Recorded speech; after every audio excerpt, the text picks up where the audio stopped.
ఏనాడు కృషి చేయలేకపోయారు.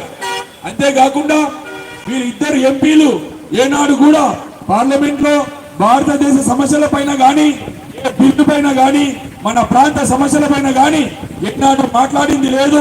కేంద్ర ప్రభుత్వానికి నిధులు అడిగింది లేదు. దాని వలన మన ప్రాంతం ఎలాంటి అభివృద్ధికి నోచుకోలేదు అని విన్నవించుకుంటున్నాను. అలాంటి ఇద్దరు అభ్యర్థులే మళ్ళీ ఇప్పుడు ఈ పోటీలో నిల్చున్నారు.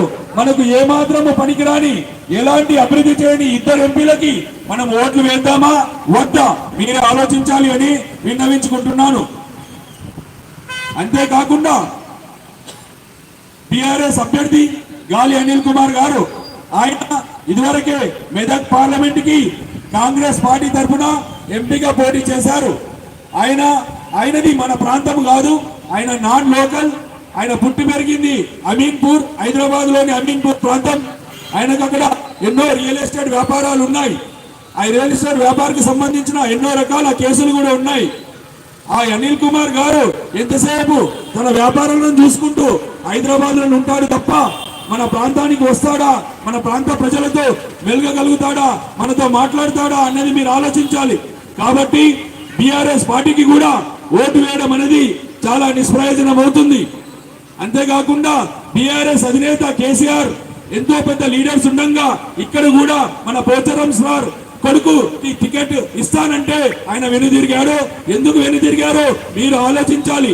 అంటే 10 సంవత్సరాలు 3 జిల్లాలు 2 జిల్లాలకు అధిపతిగా ఏలిన మన సారు ఇప్పుడు మాత్రం అవసరం వచ్చినప్పుడు మాత్రం పోటీలో నుంచి తప్పుకున్నారు. ఎందుకు? దీంట్లో ఉన్న మర్మము ఏంటి ప్రజలారా మీరే గమనించాలి అని కూడా విన్నవించుకుంటున్నాను. అలాంటి వాళ్ళు ఎవరో మన ప్రాంతానికి సంబంధించినటువంటి వ్యక్తిని ఎంపీగా పోటీ చేపించి ఇప్పుడు ఎన్నికల్లో ప్రచారం చేస్తున్నారు. అలాంటి వాళ్ళ వల్ల ఈ ప్రాంతానికి ఏమీ లబ్ధి చేకూరదు. నాకు ఈ 7 నియోజకవర్గాలు చిన్నప్పటి నుంచి చాలా చాలా సుపరిచితం. నేను బాన్సోడా గాని, ఎల్లారెడ్డి గాని, జుక్కల్ గాని, కామారెడ్డి గాని, అందోల్ గాని, నారాయణఖేడ్ గాని, జైరాబాద్ గాని ఎన్నోసార్లు చిన్నప్పటి నుంచి ఎన్నోసార్లు ఇవి తిరిగిన ప్రాంతాలు నాకు చాలా చాలా సుపరిచితం. ఇక్కడున్న పేద ప్రజల బాధలు తెలుసు, ఇక్కడ ఎలాంటి సమస్యలు ఉన్నాయో తెలుసు, జీవన విధానాలు తెలుసు. నాకు ఈ ప్రాంతం మీద విపరీతమైన ప్రేమ ఉంటుంది. నేను మాత్రమే నాకు అవకాశం వస్తే ఎంపీగా గెలిస్తే ఈ ప్రాంతాన్ని దేశంలోనే నంబర్ 1 పార్లమెంట్ నియోజకవర్గంగా తీర్చిదిద్దుతానని మనవి చేస్తున్నాను. అంతేకాకుండా ఇప్పటి వరకు చూడండి మన పేదరికం ఎంతగానో ఉంది, పెరుగుతానే ఉంది కానీ తగ్గిందా మీరే ఆలోచించాలి.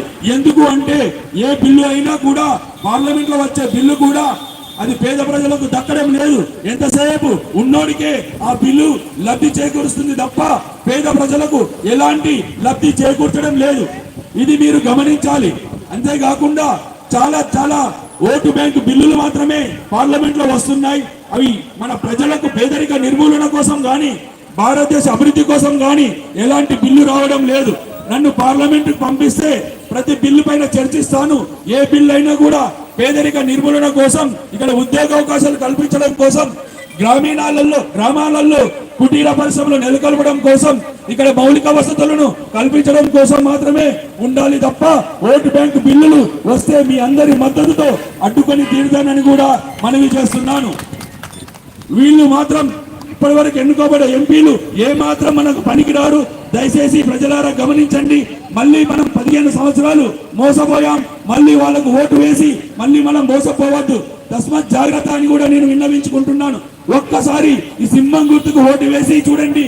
నిస్వార్థంగా నిజాయితీగా జీవితాన్ని త్యాగం చేసి ఒక సంఘ సంస్కర్తలాగా పనిచేసి మీ బిడ్డలాగా, మీ కొడుకులాగా, మీ తమ్ముడిలాగా ఉంటూ, మీ మధ్యలో ఉంటూ, స్థానికంగా ఉంటూ అన్ని రకాల సమస్యలు తీర్చి ఈ ప్రాంతాలలో ఉన్న పేదరికాన్ని రూపుమాపుతానని నేను ప్రమాణం చేస్తున్నాను.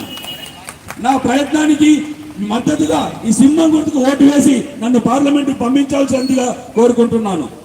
జై సుభాష్ చంద్రబోస్, జై భారత్. థ్యాంక్ యూ బాన్సాడ పట్టణాలందరికీ నమస్కారం తెలియజేస్తూ 5వ నంబర్ సింహం గుర్తుకు ఓటు వేసి గెలిపించాలని మనం చెప్తున్నాం. ఇప్పుడు సంగోజ్పేట సాయిల్ గారు మన ఎంపీ అభ్యర్థి మచ్చేందర్ సార్ గారికి సన్మానం చేయబోతున్నారు. సంగోజ్పేట సాయిల్ గారు.